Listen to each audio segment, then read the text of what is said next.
We have Black Phone opening in a couple of days, and I've known Scott Derrickson for a long, long time, and his writing partner Cargill, and they are incredibly, incredibly talented horror fans, horror artists and horror fans.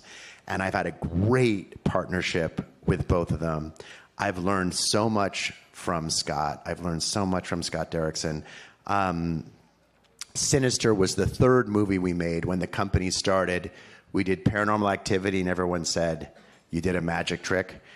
We did Insidious, and everyone kind of scratched their head and said, James Wan is a real director, right? Or James Wan is more than a one-trick pony, right?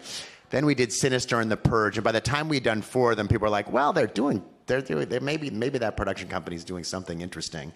And so Sinister was really part of the fabric of what created Blumhouse. I've really loved Scott ever since, and I really, really, really admire him as a filmmaker.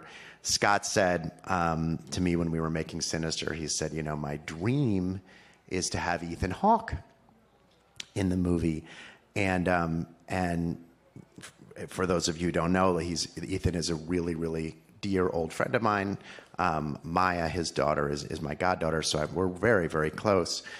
And Scott didn't know that. And I said to Scott, "Well, he's one of my closest friends, but he doesn't like horror movies." And I said, but I'll talk to him about it. And I called Ethan. And it was funny, as I talked to him more about it, he had never told me this, but he told me in one of our early conversations, he was like, "Jason, can I kind of share with you why, I don't really want to do a horror movie?" And I was like, "Sure, why?" He's like, "I'm worried the set is going to be really scary." Which is hilarious. Because as most of you know in this room, I would assume all of you know, the set of a horror movie is not scary. There's a tutor, and there's a pizza, and there's a coffee, and there's a director, and you shoot for 3 minutes, and the guy wearing the mask or the woman wearing the mask is like clearly wearing a mask. Like, it's not scary. So I said, "Buddy, if they're really not scary," he said, "Really?" I said, "Yeah."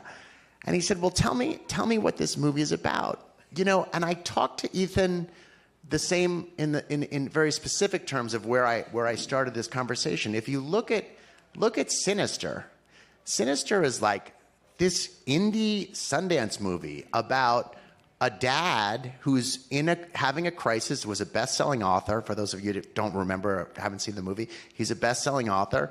He has his In Cold Blood. He's a true crime author, and then he has a bunch of misses, and he wants a hit back.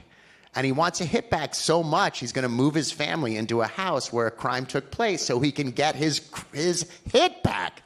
And it's about a father's struggle of choosing his career, putting his career over his family. It's about Noah Baumbach. It's what? No, it's the Noah Baumbach biopic. It's a Noah Baumbach. Now, I pitched him the Noah Baumbach version of what Sinister was, and I said, now I'll admit, it's scary as shit. Like, there's a lot of other stuff that goes on, but essentially that's what it's about.